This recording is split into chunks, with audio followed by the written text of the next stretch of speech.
Brian, talk to us about how you first came up with the idea for HubSpot. There were sort of two aha moments. I had one in my co-founder Dharmesh had one.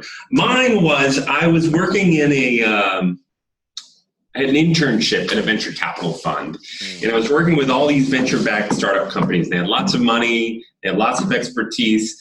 And I would ask them, how are you marketing your products? And they all had the same playbook. We're going to cold call lots of people. We're going to buy a list and send a lot of emails. We're going to do the big trade show, advertise, and hire the PR firm. And it just didn't seem to be working well. And my thesis was that people had caller ID, they were blocking the cold calls out, they had spam protection, they had ad blocker, they had DVRs, that it was like nearly impossible to market to them. And so I was kind of on the negative side.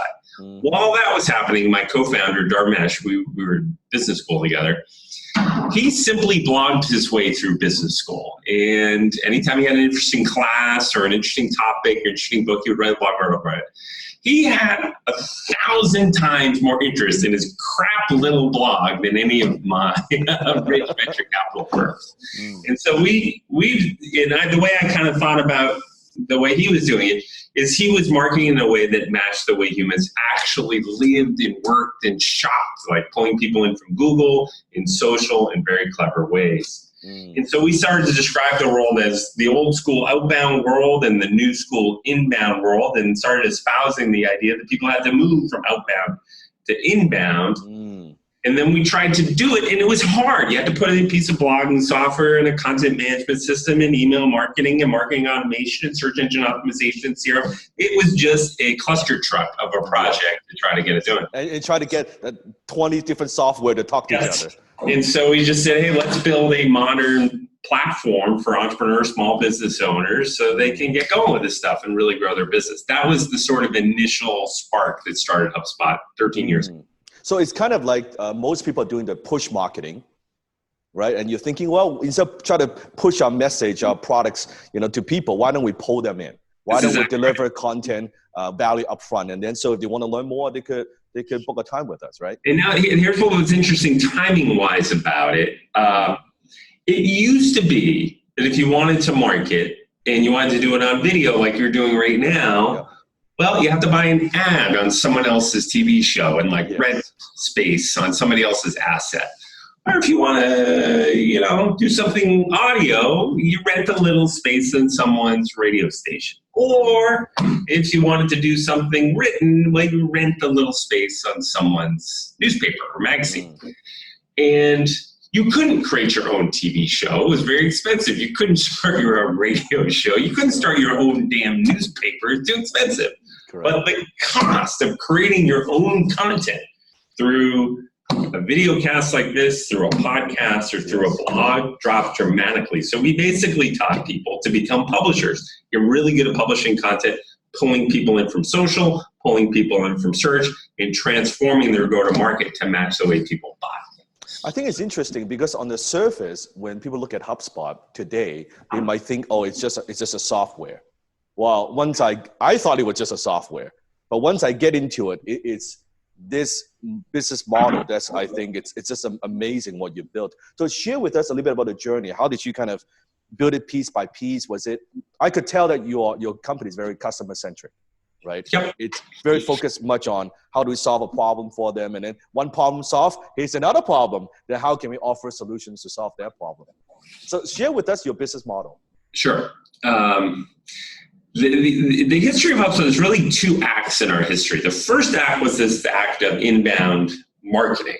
And there was an arbitrage opportunity on the internet that still exists, but was really big and wide open 13 years ago. It's still there. I feel like there's a new opportunity on the internet. And I think the playbook is shifting a bit on the way small business owners and entrepreneurs really grow big businesses these days. And I think some of the things that are shifting under our feet is it used to be really hard to build a product or a service or a piece of software. It'd take a long time.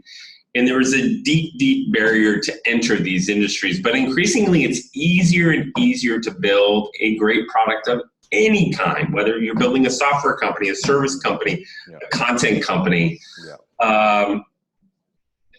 The tools are just more efficient. If you're trying to build software, for example, you've got Amazon Web Services out there. You've got open source software. Everything you buy, you can buy per month. You can use a WeWork. Like the cost to start HubSpot was millions of dollars. The cost to start HubSpot today would be tens of thousands of dollars. And so product advantages today are increasingly short-lived. They're harder and harder to create a sustainable competitive advantage.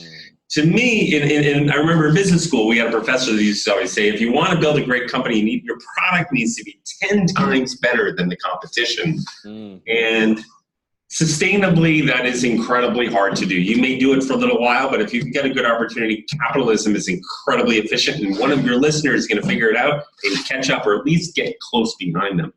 Increasingly, it seems like it's not about getting to product market fit, but getting to experience market fit. It's much more about how you sell than what you sell increasingly. And so my new bandwagon, soapbox, whatever you want to call it, is the winners in the market have similar products to the incumbents or slightly better products than the incumbents and materially better end-to-end experiences for their customers, materially better business models than their incumbents. That seems to be where the kind of arbitrage opportunities move.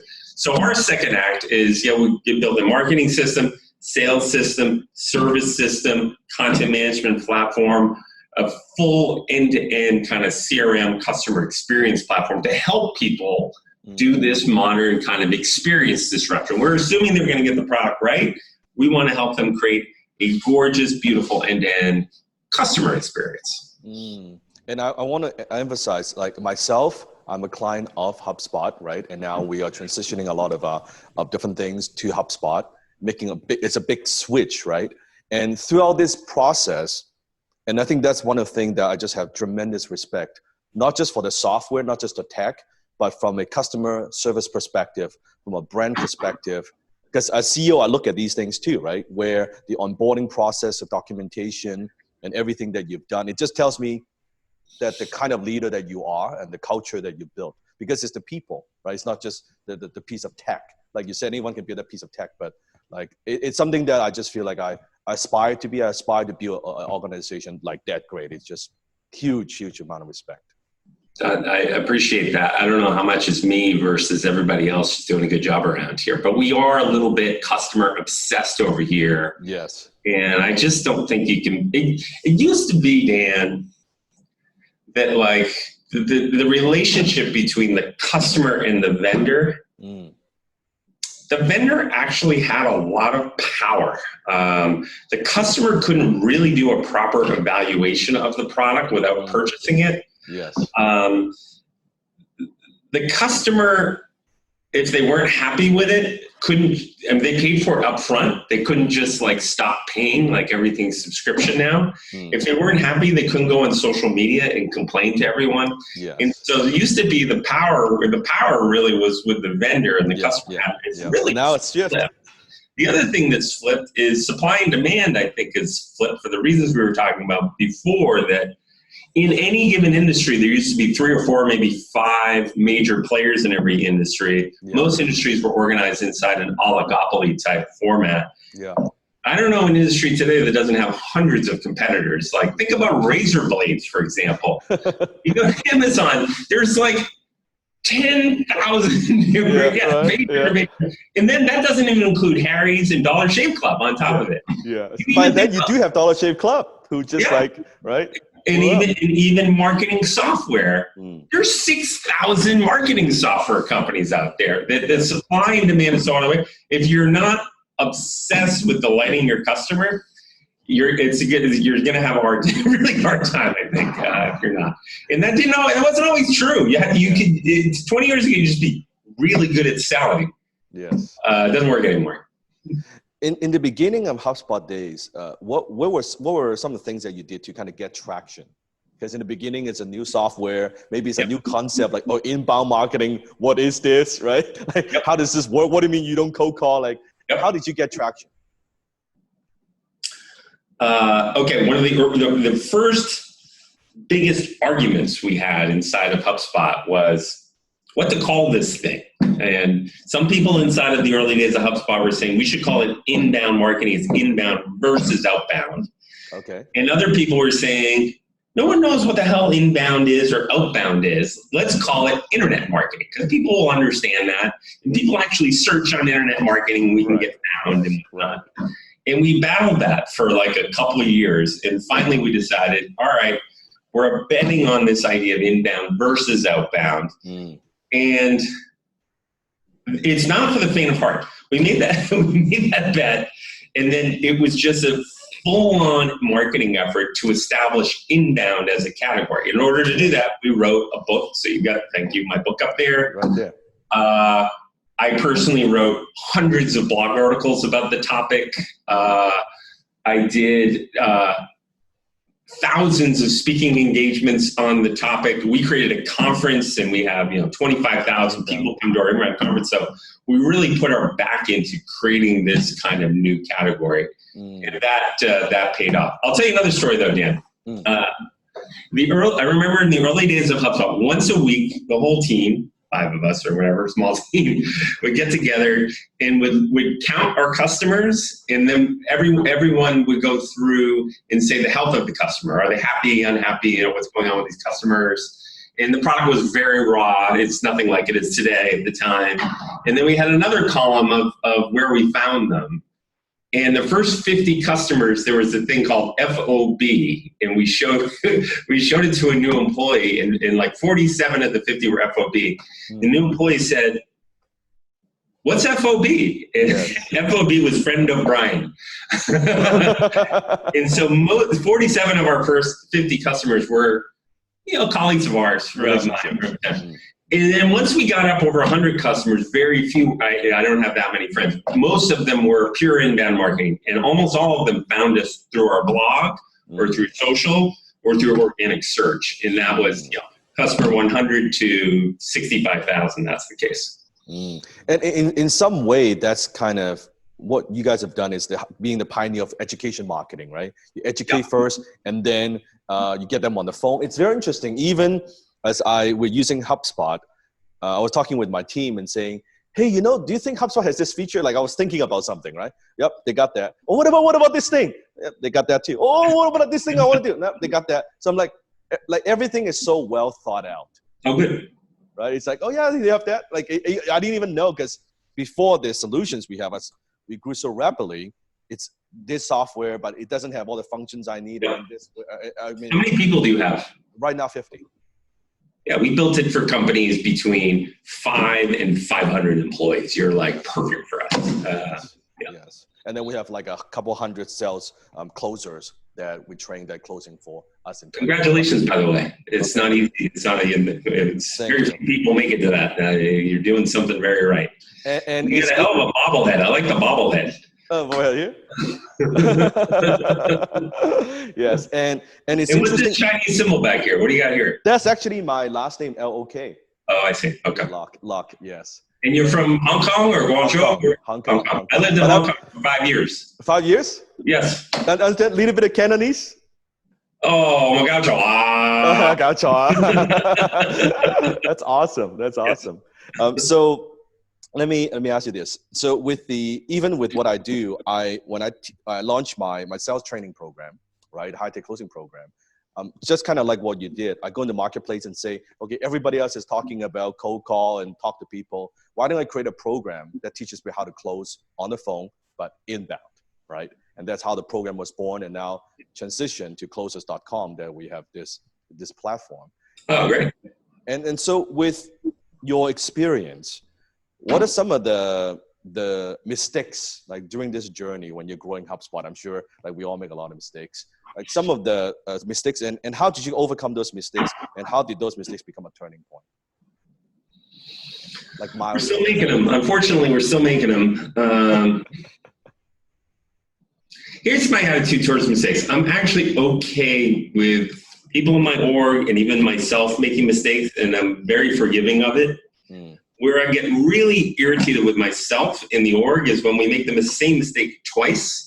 which we've actually done a lot. It's hard, as you scale, it's hard not to make mistakes. I'll give you an example. Like this year, we've got about 3,000 employees. We hired about, 800-ish, I can't remember the number, but a large number of employees. 2 years ago, we had to hire a large number of employees. We fell behind on hiring. When you fall behind on hiring, it slows your revenue down. It particularly hurts you if you fall behind in hiring, let's say, customer support. Because you're signing up lots of customers with your sales reps and your marketing, but you don't have enough customer support people. And the problem with that is when your customer support falls behind, then your wait time increases. And if your wait time increases on a telephone call, one, people get irritated. Two, they complain about you. Three, they call your sales reps. So your sales rep's not selling. They're doing crappy support. And so we have made that mistake a couple times. And the thing what we try to do that helps us not make the same mistake twice most of the time is when we make a mistake, Dan, we look at, all right, we figured out the mistake on March 1st. If we were looking at a certain piece of data on January 1st, could we have found out early? And so I have a PowerPoint deck, it's a slides deck that I get once a month. And there's about 100 slides in there that I can zip through. And I can look at every slide and say, oh, I remember why we made that slide. It's because we fell behind on hiring and support, and that caused all these other problems. And we wish we had tracked support interviews or whatever it would be before that. So we had a leading indicator of it. So we're pretty good about, okay, well, we made a mistake. Let's try not to make a mistake. How do we prevent making a mistake? Well, usually it's looking at data. The thing about mistakes as you get bigger is there's unintended consequences. Like I was just talking about, like we fell behind on hiring and support, and it had unintended consequences that our net promoter score fell for a while, and then our new sales productivity was low because our sales reps were doing support. And so it's oftentimes there's these ripples through the organization that are unintended. And do you find that how would you describe your leadership style? Maybe in the beginning of the startup to today? I would say that like as a founder in a startup versus a scale up, your greatest strength in a founding CEO oftentimes is you're kind of a control freak. You like to make decisions, control. Right. That turns into your greatest weakness as you get bigger. It turns out, as you're scaling, people don't want you making all the decisions. They want a little leeway and they want you to have oversight. And so one of my big mistakes is it took me too long to transition out of that role of being micromanager, making every decisions, and too long before I felt comfortable just hiring great people and trusting them and delegating them. And I still struggle with it. I still definitely struggle. I just got out of a meeting where people are bringing that decision to me, and I should have been like, you guys decide. I'm not comfortable with making this decision anymore. And so I think one of the reasons so few companies go from 5 employees to 50 to 500 to 5,000 is the great strengths of the founder that got them to 50 or 500 turned into kryptonite and was the thing that prevented them to get to 5,000, 50,000. Very, very true. And what changes did you make in terms of when you grow from, let's say, $1 million to 10 and 10 to 100, like within the organization, maybe leadership? Yep. The leadership organization, I remember the leadership team we hired. So we kind of came out of MIT and we hired a bunch of MIT alums and people we went to school with who were smart and was kind of the same core leadership team from 10 employees to, I would say, 200. And I thought we would have them all the way. Everyone said, oh, you're going to turn them over, you have a new team. And I said, no, we have the right team, it's going to scale. We turned over pretty much all of that team around between 100 and 500 employees. They all either left or were pushed out. And the interesting thing is there's nothing wrong with them per se. They just are more startup-y. And then most of them went to found startups. So many of the ex-HubSpot early leadership team are founders of their own company. And then we brought in another wave around a couple hundred employees. And we're kind of on our third wave. We've got a new CFO now. We're hiring a new chief customer officer. So we're on kind of our third wave of leadership as we've gone on. It's like tens of employees, hundreds of employees, thousands of employees waves. So basically the executive team that you had in the beginning, what got you here won't get you there. It's not the same team. right? That you start off with. It's a little sad, but at least for us, that's been the case. The only people left from the founding, if you look at how many of the executives in the company that we had at 20 employees versus today, it's just my co-founder and I. Mm-hmm. We have lots of people still here from that era, but like the head of services, head of sales, head of all the departments is all new. Right. And in touch with them, they're all HubSpot customers and they're great and they're doing startups. They just didn't like the big company thing. Is it too corporate? They feel like? I guess didn't move fast enough. They didn't really like managing big teams and going to weekly meetings and stuff like that. Mm-hmm. How do you manage, what's your day-to-day like?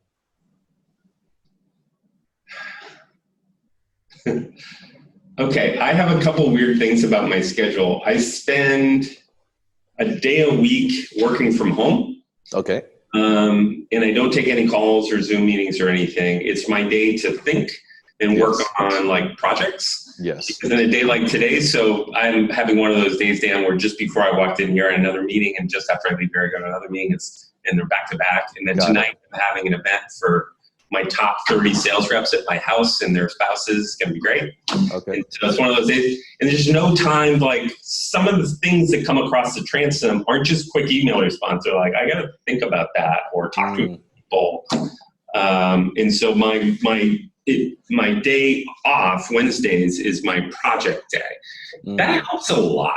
It helps in my it helps just get real thinking and work and strategic stuff done and projects done.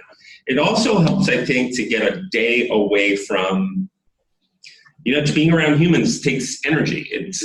You're super extroverted, so you don't feel this, but I'm kind of in between, and I get tired when I'm around humans for 5 straight days. So it wears me out. Yes. And so that break from humans helps a lot. That helps a lot.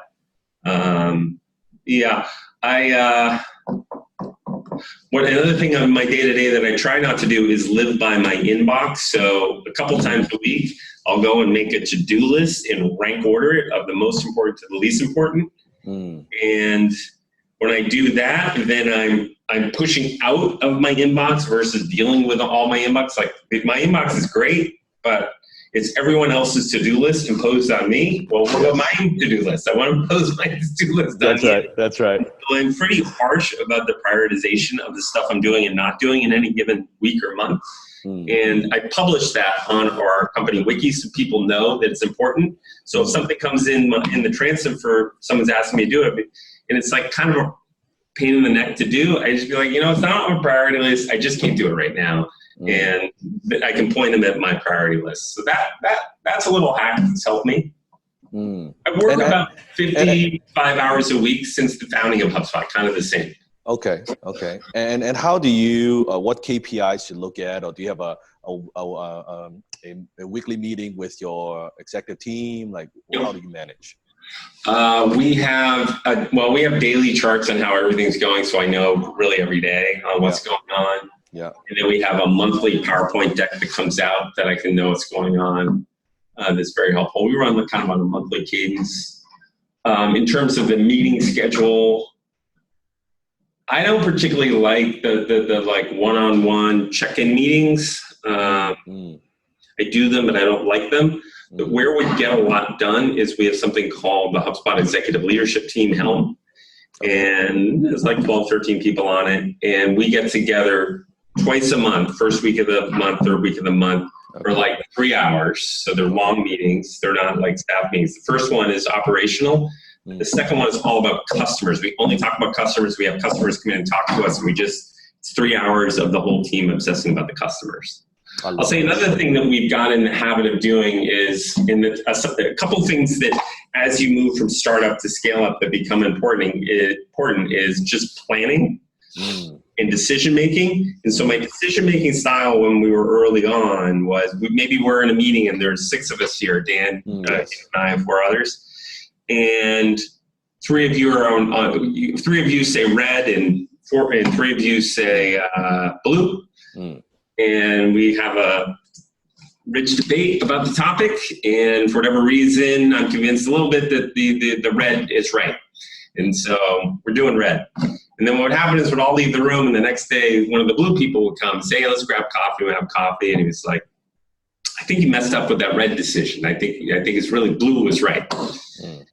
And I'd be weak, and he would convince me, or she would convince me. And then send an email, I changed my mind. We're going to, it's not red, it's blue. Yeah. And when you're small, it doesn't really matter because like, it doesn't mess up lives when you do that per se. But when you're big, changing your mind is incredibly expensive. You get all these IT resources and comp plans and all this stuff tied up into it. And so I almost never change my mind. It takes me longer to make a decision. So we're in that debate, red versus blue. If it's not clear to me at the end of it, I just say, we got to meet again. And then when I decide it's red, somebody will look at me and say, well, you're sailing the ship on it. And that's what we call it, sailing the ship. We have a lot of nautical helm metaphors, whatever. And I would say, yes, we're sailing a ship. And then that means two things. One, they can't lobby me. And two, even if they didn't agree with the decision, they have to agree and commit. They got to do it. I know you didn't agree. You got to do it. I don't care. Do it. That was a big cultural shift that's really worked for me personally and for my teams. Kind of like think slow but act fast. I never read that book, but maybe. Yes. I heard that's a good book. Yes, that makes sense. That makes sense. So it's because each decision now affects, as a domino effect, affects so many people, right? Yes, and then it's almost like before it's a little speedboat we can navigate. Right now we've got this boat cruise with 3,000 people on it. When we want to change course, it's a big slow thing, right? Yes. Yeah, that's how I see it as well. That's incredible. I'll tell you another one, related topic, Dan. Another thing we've had to get good at is annual planning. And so the way we kind of work is we have a big conference in September, our inbound conference. And after that conference is like the most exciting part of the year is right now, actually, between September and December. It's the September and November, where it's like any crazy ideas on the table of where we can take the company and what are different things you can do. Then by the end of November, we decide, all right, this is the plan for next year. And we typically outline 4 big plays the company will do. And then we'll outline, here are the things we'll track to see if we're on track. And then there's the other 40 things that we decide not to do. And that's been a key for us is, what are we doing and what are we not doing? If we're not doing it, not revisiting it, that reduces the thrash inside the organization and gets people kind of focused on it. So then January 1, we're cranking on those 4. We have our inbound conference, and then we revisit everything. That cadence has helped us. That's incredible. So when you decide something you're not going to do, you just this is it. We're not going to. Don't even bring it up. Don't even bring it up. Don't want to hear about it. We decided we're not doing it. We're not doing it. So then great idea. We should do it. No, I don't want to hear it. Talk to me about it after inbound. Talk to me about it in October. Interesting. And how do you find how has the event helped the entire organization in terms of branding and getting the message out there? I don't think that's helped us with branding and getting the message out. It's just got the organization it's got all 3,000 people lined up behind a few things. I'll tell you an interesting story. So I went to a talk once by Elon Musk, the Tesla founder, and somebody asked him about scale. Maybe he's not the best person to ask about this. Maybe he is. Whatever your opinion of Elon Musk, he had an interesting answer. He described an organization as a set of vectors. And in physics, a vector is a force going in a certain direction. And a vector has a force, how much force is behind it, and it has a direction on it. And some people have more force than others, like some people are higher impact than others, but there's one direction. And he said, if you really want to get stuff done, you need to get all of your vectors pointing in the same direction. If you've got some vectors pointing that way and some vectors pointing that way and some vectors pointing this way, you kind of limp along. When you get them all pointing in the direction, you can move very quickly. I don't know if he takes his own advice on that or not, but I thought it was good advice and I try to follow it. That's powerful. That's powerful. And from what I see, and this is just this is like a personal question from me. The way I look at HubSpot, which I think that's where the similarity are, the same thinking, that we're not just thinking about selling a product, right? Let's say within my organization, from one thing, my whole goal is build an ecosystem. So everything is, one thing is stronger, another thing is stronger. Otherwise, I would just have, let's say, the education division, but why do I have the closest.com, the software, and then all these other things that we have? Because like a one thing leads to another. Right? It's like almost a horizontal as well as a vertical integration, if that makes sense. Like, what's your point of view? It's similar. Like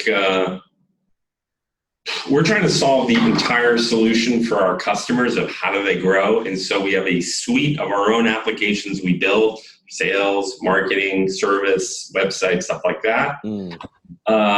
And then we surround that with there's about another 400 other applications out there that could plug in, whether that's SurveyMonkey or Eventbrite or you name the other third-party application. And we made it easy for them to plug into HubSpot so we can leverage all that stuff. So we have sort of this, our suite and then an application ecosystem around us. And then I think of like on the other side that we have these agency partners. So we have about 4,000 of these agencies that will go in and they can create content for you. They can do SEO for you, create your automation for you, create your website for you. So we're kind of similar. And I think there's this 1 + 1 + 1 equals, I don't know if it's 10, but there's a multiplicative effect. If you think of it like a flywheel, the faster our customer flywheel spins. The happier our customers are, the more customers we have, the faster that spins. That makes our application marketplace bigger. Like it's more attractive for them to build an integration in our marketplace, the bigger we are and better quality integrations. Same thing for agency partners. The more customers we have, the more of those agency partners. So it's like, I think of it as like this HubSpot center flywheel is getting bigger, and then the application flywheel, and then that partner flywheel. And so they're all kind of together, similar to yours. Yeah, and the agency partner also helps to promote HubSpot too. Exactly. It's like they get certified. It helps you get all your customers, promoting you, and then they become more successful because then in turn they'll hire them to do the integration, to build a website, right? Exactly. That's beautiful. For entrepreneurs, let's say, because I could see you do the same thing, where you're creating content, we're creating value, we're creating even a lot of attention to the marketplace, right? You are a thought leader. You speak. You write.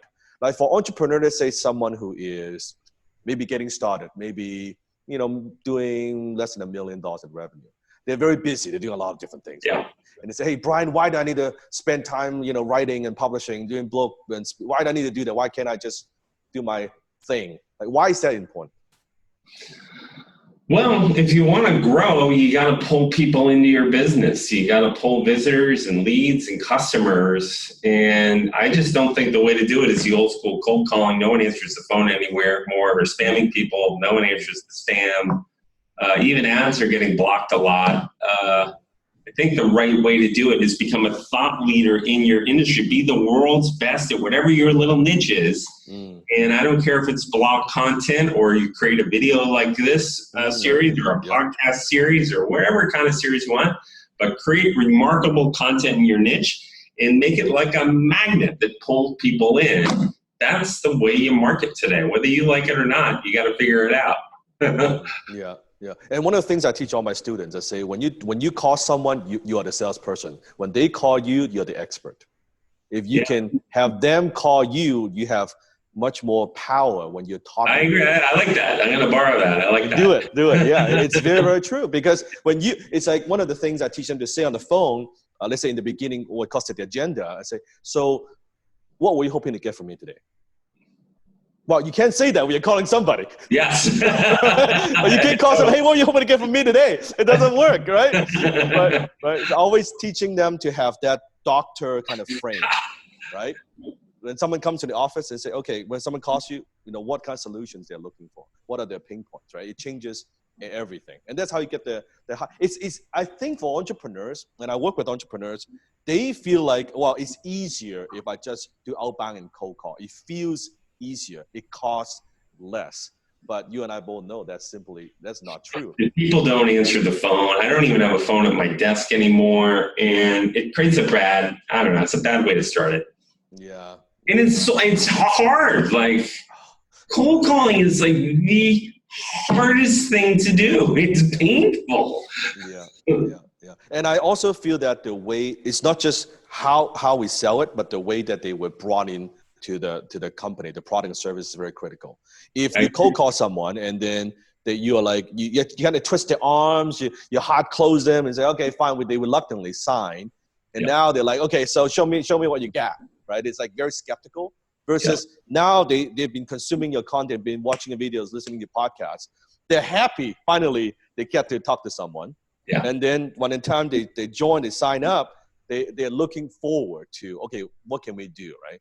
I agree with that. It changes everything. The testimonials, the results, I mean, it changes everything. I agree with that. With your vision, now some might say, who would you see is your biggest competitor? I think our biggest competitor is people who put together a whole bunch of little point solutions together. They buy a website from one company and then they hire an SEO consultant and they hack together social media tools and CRM, and like it gets hairy and complicated and hard. I thought you would say Salesforce. I'm surprised. That would be my number two. Like number one is like gluing all this little stuff together. Number two is Salesforce for sure. Yes. We compete with both. Yes, but I do see. There's plenty of competition out there. Yes. No matter what industry you're in, there's plenty of competition. Right. By the way, we're getting big, 3,000 people, whatnot, and their product's great and whatever. We gotta be on top of our game. Like I can't mail it in at all. Like I have to be on my toes, engaging in the marketplace, or we will get crushed by the competition. The competitors don't rest. Salesforce, great company. These point solution companies, great companies. It could be a little a different version of the HubSpot, a group of young people, innovative, right? Totally. Yeah. You got to stay on top of your toes. Where do you see HubSpot in the next, let's say, 3 years? What's your vision? Yeah, I think we have this suite strategy to help people grow. That suite is really powerful. It's going to get much more powerful. And there's kind of a few legs to that suite. We'll add some applications to that suite that will add even more value. That flywheel of application partners is 400. There'll be a lot more of those as we open up more APIs and make it easier for us to do business with. Those agency partners, that will open up and be much richer and much easier to find. There'll be a great marketplace for that. And so we moved from being what a lot of people would describe as an application software company to being much more of a platform partner for our customers. They just come to us and take care of just any growth topic. We'll take care of it through our platform. It's almost like going to a buffet, right? Okay, if you like steak, you can have steak. You like seafood, we've got that cover. You got the dessert, or you can have it all, right? That's okay too. Yep, and it's okay. You come into HubSpot and for whatever reason you don't like our sales application, you'd rather use Salesforce.com for that. Great, plug it all in, just make it really easy, and make it. People don't want a bunch of hard, complicated stuff. They want it to be reasonably priced, and they want it to be easy. There's a very much a consumerization of the products people use, and a consumerization of the business model people use. So more and more of our business starts with people start with our free version. And their free version does a lot. Like an entrepreneur, you get 2 people. Don't pay for HubSpot. Come and use the free one. And if you grow and you need to pay for stuff, you'll figure that out later. But I think there's a consumerization of the product. That to me shows the belief that you have for the products. To say, you know what, test our products. Let us get some results for you. And if you make more money, generate more revenue, we know you're going to upgrade and get our other plans. It's like no brainer, right? You're already using our software, right? I love it. How do you view social media? Oh, that's a long sigh. Okay, I want to hear this. It's disappointing what's happened. I was just very, very early adopter of social media, very early on LinkedIn and Twitter and whatnot. And it's unfortunate how their business models have evolved and how the tone of the conversation on these platforms has changed and how the unintended consequences, it's too bad. It's too bad. Having said that, as a marketer,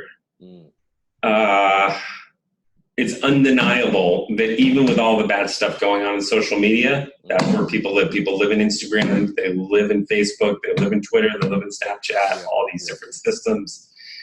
And so whether you are a big social media fan or not, you need to figure out how to create content and get it to spread and resonate in social media, because that's where people spend their lives. So we are very cognizant of the way we leverage Instagram, the way we leverage Facebook and Twitter and all these social media platforms. We are super active in there. And they are fantastic lead generation platforms and fantastic brand platforms. Like, it is a major important way you need to market in social. In search, a lot of people spend a lot of time and energy talking about pay-per-click in Google, and pay-per-click works. It's expensive, but it works. Google organic still works. It's super underrated. People don't talk about search engine optimization as much, but we get 9 million visitors a month organically from Google. It just works. We create great content. It's worthy of acquiring links through it. People will link to it, and you'll get found in Google.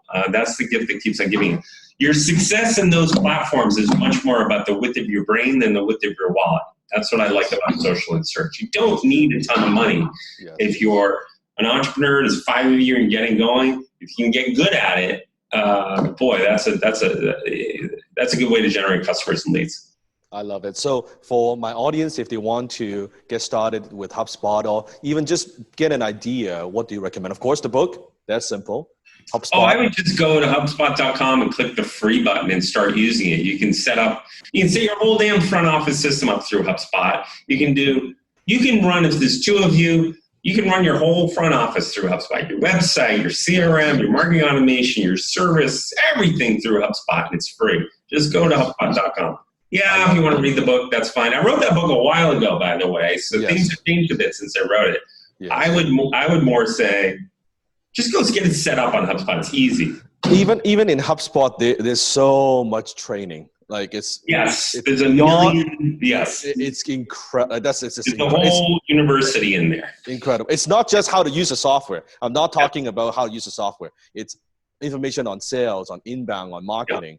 There is so much, and it's all free. Yeah, it's all free. You listening to me? It's all free. It's really incredible. Really incredible. Well, Brian, thank you so much for being on the show. I learned a lot. I think I want my executive team to watch this because they're like a number of golden nuggets I think we can apply immediately. Thank you very much. I appreciate you inviting me on. Thank you very much. And I look forward to, working together, forming a strategic alliance. I think it'd be fantastic. That'd be great. Pleasure chatting with Dan. Thank you.